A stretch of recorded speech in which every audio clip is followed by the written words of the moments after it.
Are you a crappy partner, crappy wife, crappy husband, crappy mate? This podcast is for you. Give yourself the gift of self-awareness. Learn new skills. Take the time to assess your partnership, marriage, relationship, etc. So how are we going to do this? Start by taking the Crappy Mate quiz. The quiz can be found on our website, www.crappymate.com, on Pinterest, Crappy Mate, Instagram and Facebook, Crappy Mate Podcast. We will dedicate episodes to discussing the quiz topics. In further episodes, we will be exploring common problems, the speed bumps that occur in relationships. Also, we will introduce time-tested skills and helpful hints to enhance your relationship, and we invite you, our listeners, to contribute your thoughts, questions, or concerns regarding relationships. Welcome to the Crappy Mate Podcast. I'm Dr. Richard Vance Barnes, MD. I'm a board-certified general psychiatrist with 25 plus years in psychiatry. I have treated patients in a variety of settings, both inpatient units, outpatient units, partial hospitalization units, as well as detoxification programs and rehabilitation programs. And I've had a private practice for many, many years. And I'm Barbara Quaid, a marriage and family therapist. I also have over 25 years experience working with families, individuals, and couples. And my life as a therapist has been both humbling and joyful. Before we get started, I'd just like to talk about our disclaimer. The Crappy Mate podcast is designed to be a useful tool to help individuals and couples have happier and healthier relationships. This podcast is not a substitute for individual or couples therapy, and as always, relationships need to be safe. Seek professional help as needed. The Crappy Mate podcast was developed out of hearing years and years of stories and accounts from patients in therapy about their mates and themselves actually being crappy mates and poorly behaving within the relationship. And so this concept was then developed into a podcast of how can we help people to actually improve upon their relationships. And so in order to do this, we developed a quiz. And the quiz, we really thought about some concepts that we thought were important in a relationship. And so the Crappy Mate quiz ended up being a 10-question self-scoring assessment that can be found on our Facebook page. And our Facebook page is aptly named the Crappy Mate Podcast. And along with the quiz, you will find a glossary with the terms we used both in the podcast and on the quiz. And this is so we can all be on the same page. Now, to score the quiz, you will read each question carefully and then ask yourself, do I do this almost always, sometimes, or almost never? And when we thought about this, the scoring is like this. Almost always is worth 3 points. Sometimes 2 points. And almost never 1 point. So once you have your total points, you add them up. And a score of 10 to 17 clearly indicates that one needs improvement. A score of 17 to 24, one has a degree of awareness, but improvement can still be beneficial. And a score of 24 to 30, one is aware, insightful, and acting in a positive manner as it pertains to the relationship.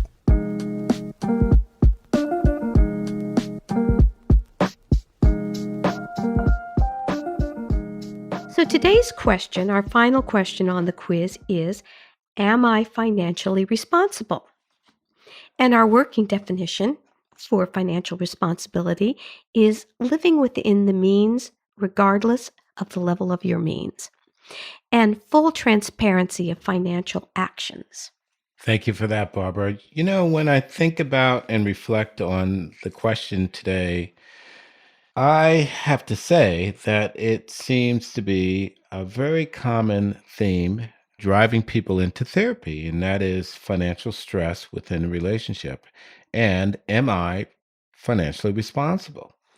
So it would seem that this is a common reason for couples therapy, for individual therapy.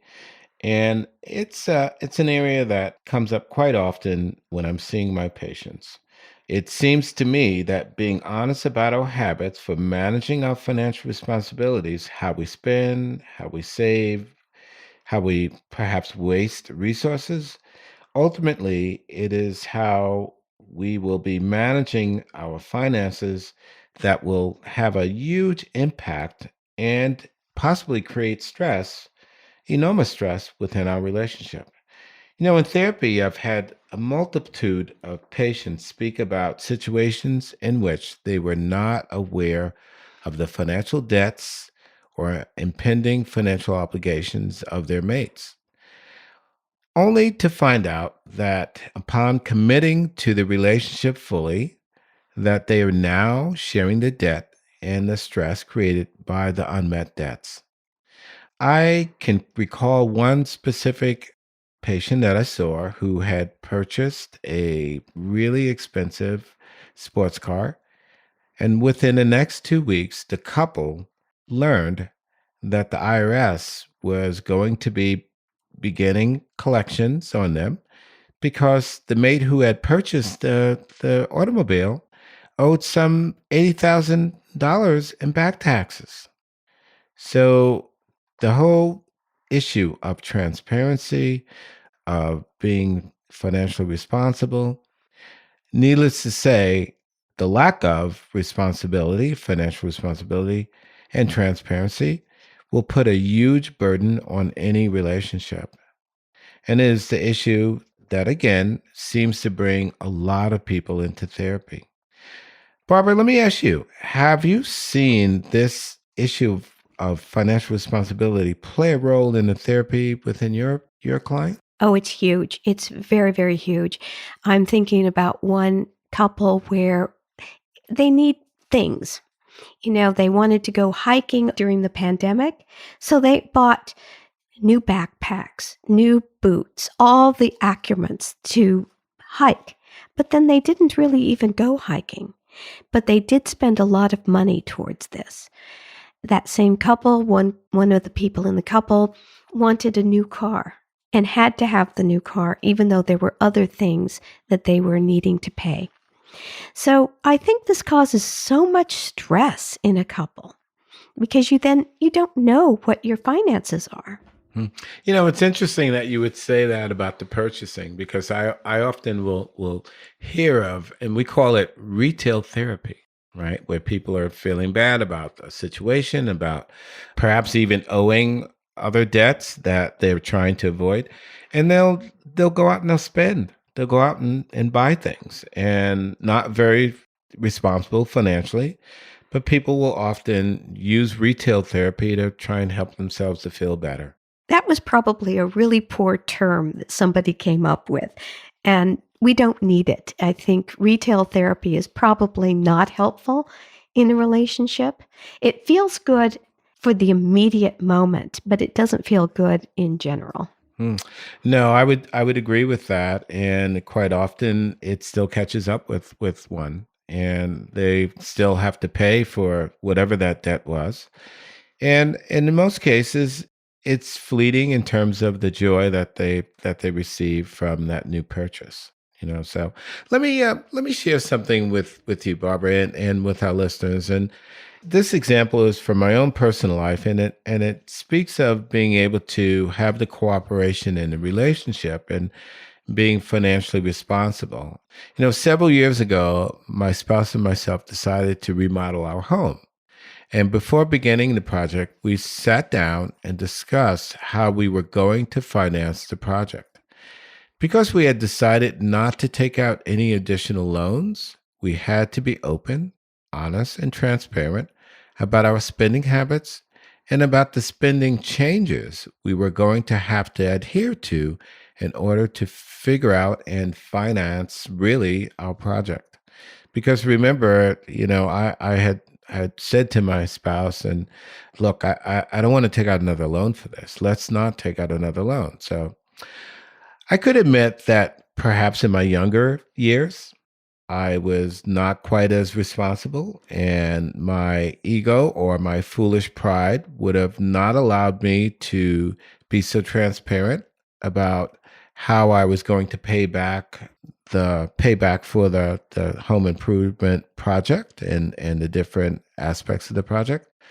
However, being transparent about my finances really helped significantly to dissipate the financial stress involved with completing the renovations, because I could say, okay, we will be ready to move to the next aspect of the renovation when this money comes in. So being open and honest about that, being able to discuss the finances and how we were going to pay for the project really dissipated so much stress around just being able to complete the project and have the finances to do so.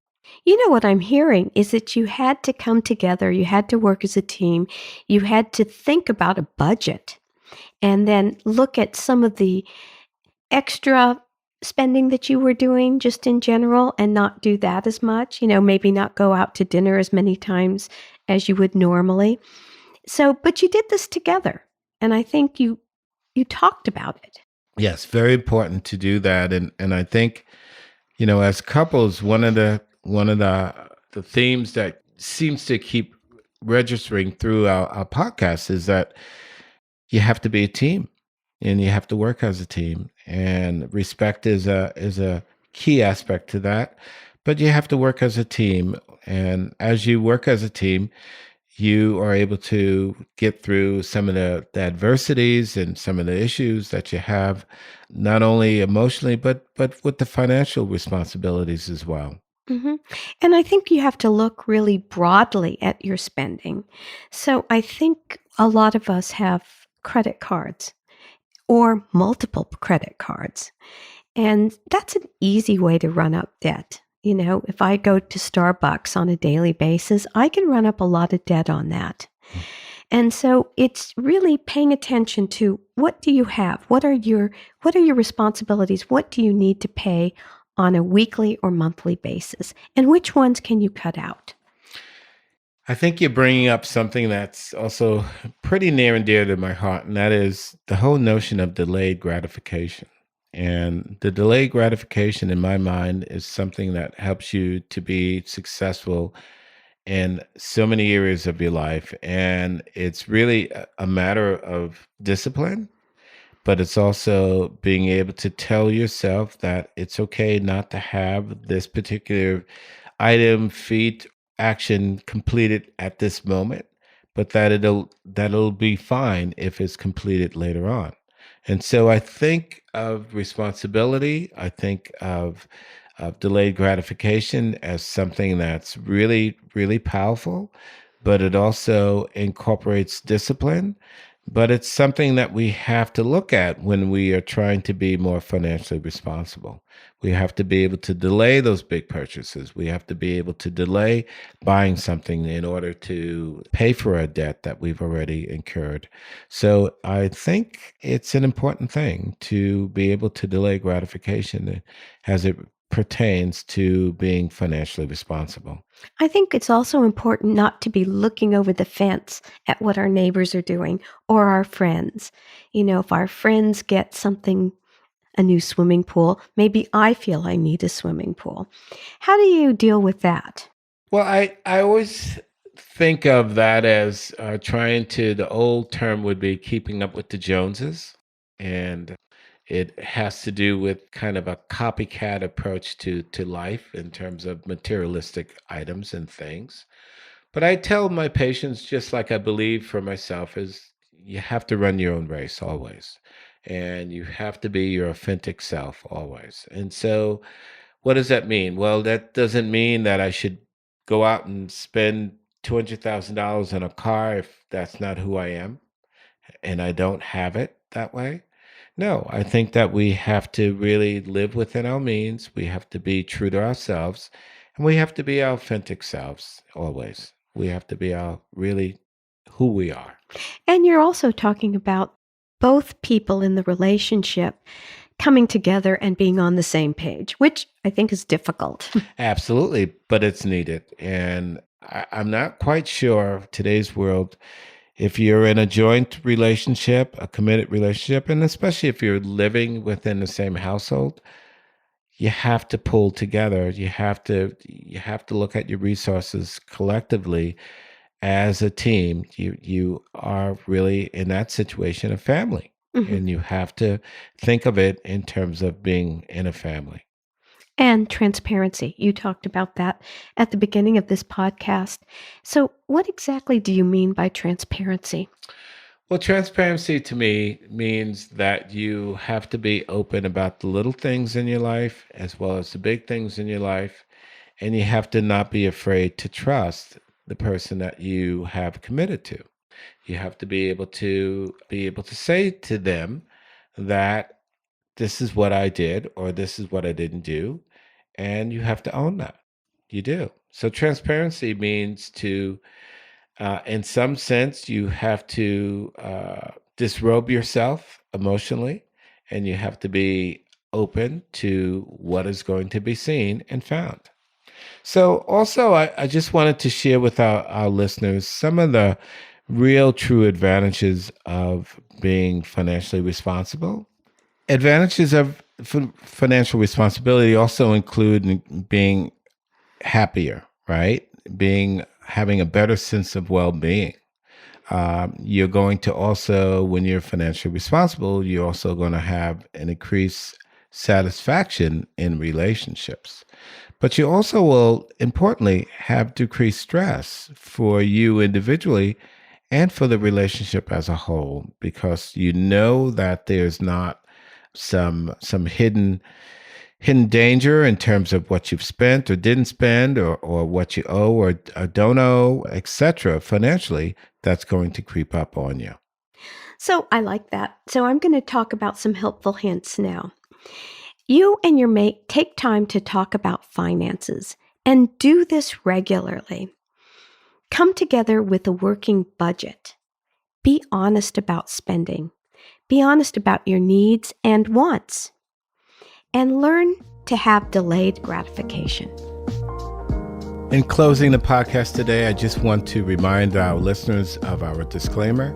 The Crappy Mate podcast is designed to be a useful tool to help individuals and couples have happier and healthier relationships.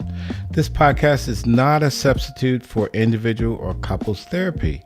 And as always, relationships need to be safe. Seek professional help as needed.